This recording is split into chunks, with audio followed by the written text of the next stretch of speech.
নমস্কার বন্ধুরা, অনুভার রান্নাঘরে আরও একটি নতুন পর্বে সবাইকে স্বাগত জানাচ্ছি। বন্ধুরা, আজকে আমি মটরশুঁটি দিয়ে এমন একটা রেসিপি তৈরি করে দেখাবো, যেটা দিয়ে কিন্তু আপনারা এই শীতের দুপুরে গরম গরম ভাত কিংবা ফ্রায়েড রাইস সব কিছুর সঙ্গেই খেতে পারেন। এমনকি রুটির সঙ্গেও কিন্তু খেতে পারেন, খেতে কিন্তু দুর্দান্ত লাগে। আর সেই জন্য দেখুন বন্ধুরা, এখানে আমি নিয়েছি 200 গ্রামের মতো মটরশুঁটি। মটরশুঁটিটাকে আমি আগেই ভালোভাবে বেছে পরিষ্কার করে এইভাবে একটা বাটির ভিতরে নিয়ে নিয়েছি। আর এবার আমাদের প্রথমেই যেটা করতে হবে, মটরশুঁটিটাকে একটু পেস্ট করে নিতে হবে। সেই জন্য ছোট একটা মিক্সচার জারের ভিতরে মটরশুঁটিটাকে নিয়ে নেব। আর তারপরে এই মটরশুঁটিটাকে কিন্তু কোনো রকম জল ছাড়াই একটু পেস্ট করে নিতে হবে। দেখুন বন্ধুরা, মটরশুঁটিটাকে কিন্তু আমি ভালোভাবে পেস্ট করে নিয়েছি।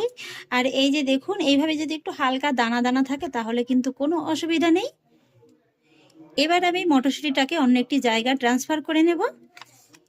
এইভাবে কিন্তু অবশ্যই জল ছাড়া পেস্ট করে নেবেন, তা না হলে কিন্তু আবার এটা প্রয়োজনের তুলনায় বেশি নরম হয়ে যেতে পারে।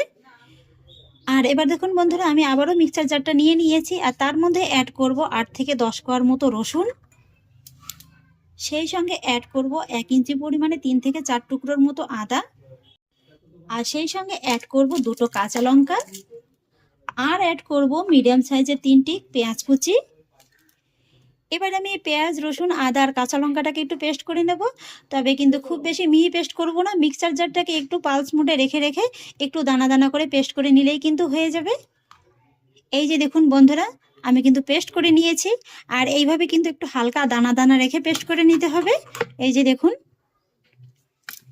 এবার বন্ধুরা, একই সঙ্গে পেস্ট করে নেব মিডিয়াম সাইজের 2টো পাকা টমেটো কুচি।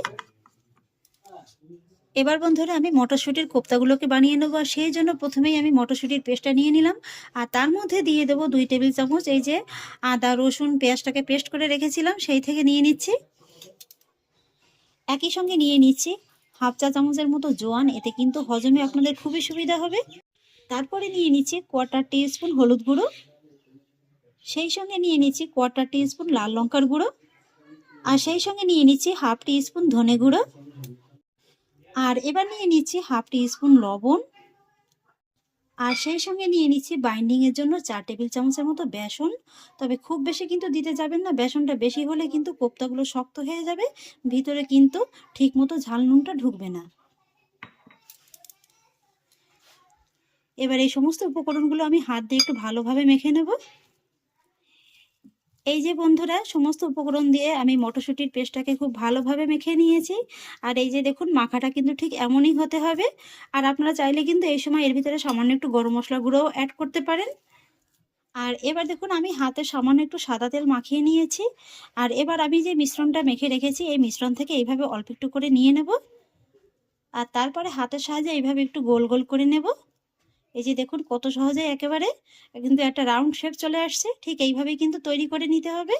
এই যে দেখুন, কোপ্তাগুলো আমি এইভাবে একটু হালকা মিডিয়াম সাইজ করে নিয়েছি। আপনারা এর থেকে কিন্তু একটু বড় সাইজ করেও নিতে পারেন।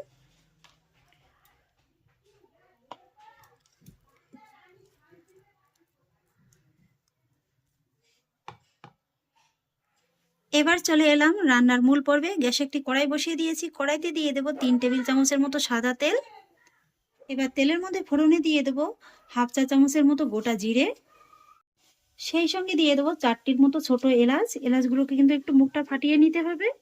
আর দিয়ে দেবো 4টি লবঙ্গ। আর এবার এই ফোড়নগুলোকে আমি হালকা করে একটু ভেজে নেব। ফোড়নগুলোকে হালকা করে একটু ভেজে নিয়েছি। আর এবার গ্যাসের ফ্লেমটাকে একেবারে কমিয়ে দিয়ে আমি এর ভিতরে অ্যাড করবো আমি যে পেঁয়াজ, আদা, রসুনটাকে পেস্ট করে রেখেছিলাম সেটা।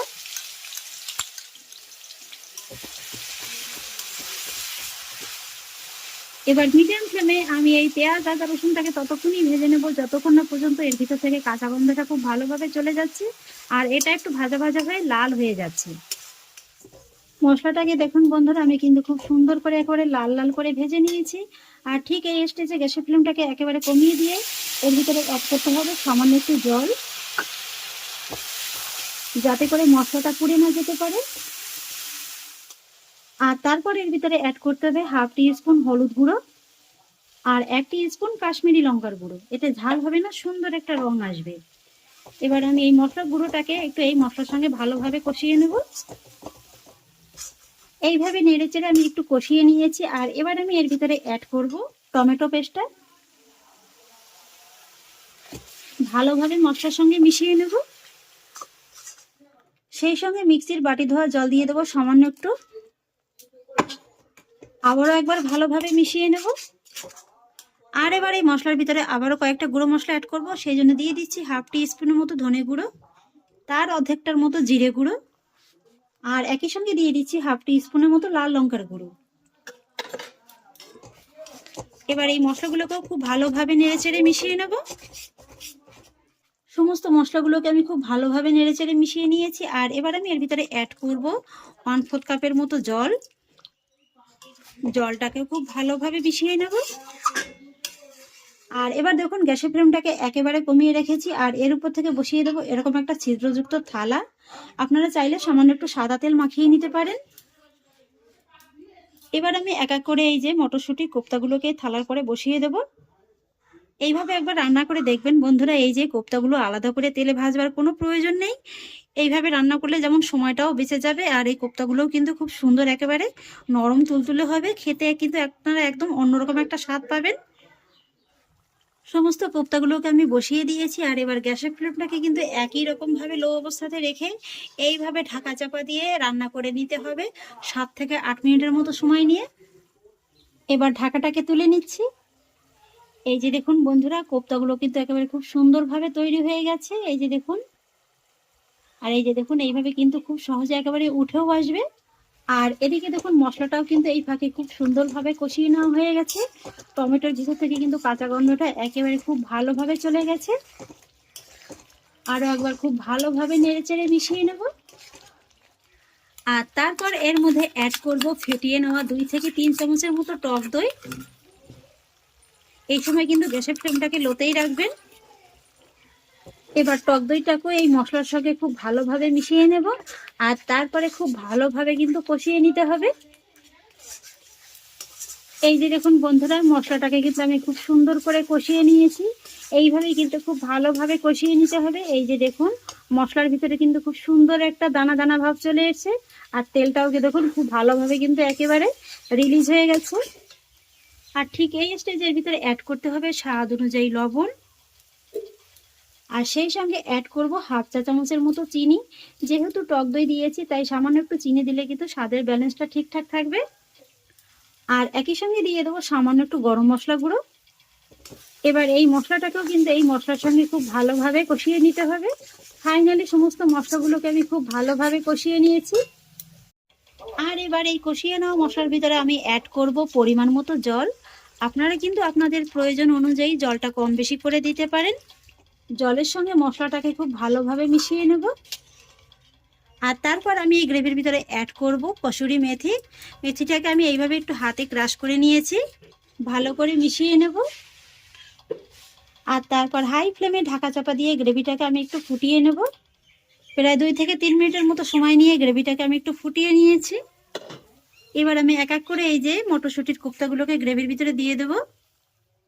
ভালোভাবে একবার আলতো হাতে মিশিয়ে নেব। আর তারপর মিডিয়াম লো ফ্লেমে ঢাকা চাপা দিয়ে আমি এই কোপ্তাটাকে রান্না করে নেব প্রায় 4 থেকে 5 মিনিটের মতো সময় নিয়ে। ফিরে এলাম 5 মিনিট বাদে, ঢাকাটাকে তুলে নিচ্ছি। এই যে দেখুন বন্ধুরা, আমার মটরশুঁটির কোপ্তা কারি কিন্তু প্রায় রান্না কমপ্লিট। এই সময় কিন্তু একটু আলতো হাতে এইভাবে খুব ভালোভাবে একটু নেড়েচেড়ে মিশিয়ে নেবেন, যেহেতু এগুলো কিন্তু এই সময়টা খুব নরম থাকে। আর এই কোপ্তাগুলো দেখতে পাবেন এই সময় কিন্তু ফুলে বেশ অনেকটা বড় হয়ে গেছে। এই যে দেখুন, দেখতে এখনই কতটা লোভনীয় লাগছে। আর এবার আমি ফাইনালি সবশেষে এর ভিতরে অ্যাড করব সামান্য একটু ধনেপাতা কুচি। ভালোভাবে নেড়েচেড়ে মিশিয়ে নেব। আর তারপর গ্যাসের ফ্লেমটাকে অফ করে দেব। আর তারপর এইভাবে ঢাকা চাপা দিয়ে 2 মিনিটের মতো রেখে দেব। 2 মিনিট বাদে এবার ফাইনালি আপনাদের ঢাকাটাকে তুলে দেখিয়ে দিচ্ছি। এই যে দেখুন বন্ধুরা, তৈরি হয়ে গেল দুর্দান্ত স্বাদের মটরশুঁটির কোপ্তা কারি। দেখলেই একদম জিভে জল চলে আসলো না? দুপুরবেলার গরম গরম ভাত কিংবা ফ্রাইড রাইস এর সঙ্গে কিন্তু জমিয়ে খেতে পারেন। খেতে কিন্তু দুর্দান্ত লাগে। এই শীতের সিজনে মটরশুঁটি দিয়ে এই রেসিপিটি একবার হলেও বানিয়ে খেয়ে দেখতে পারেন। খেতে কিন্তু খুবই ভালো লাগে, বারবার একই কথা বলছি। তাহলে আশা করছি বন্ধুরা আমার আজকের এই রেসিপিটি আপনাদের খুবই ভালো লেগেছে। যদি ভালো লেগে থাকে তাহলে আমাকে অবশ্যই একটা লাইক এবং কমেন্ট করবেন। সেই সঙ্গে বন্ধুদের সঙ্গে শেয়ার করবেন। আর প্লিজ বন্ধুরা, যদি আমার পরিবারের নতুন সদস্য হয়ে থাকেন তাহলে একটা সাবস্ক্রাইব করে পাশে থাকা বেল আইকনটি প্রেস করে দেবেন। ফিরে আসছি এরকমই পরের অন্য কোনো নতুন রেসিপি নিয়ে। সবাই ভালো থাকুন, সুস্থ থাকুন। ধন্যবাদ।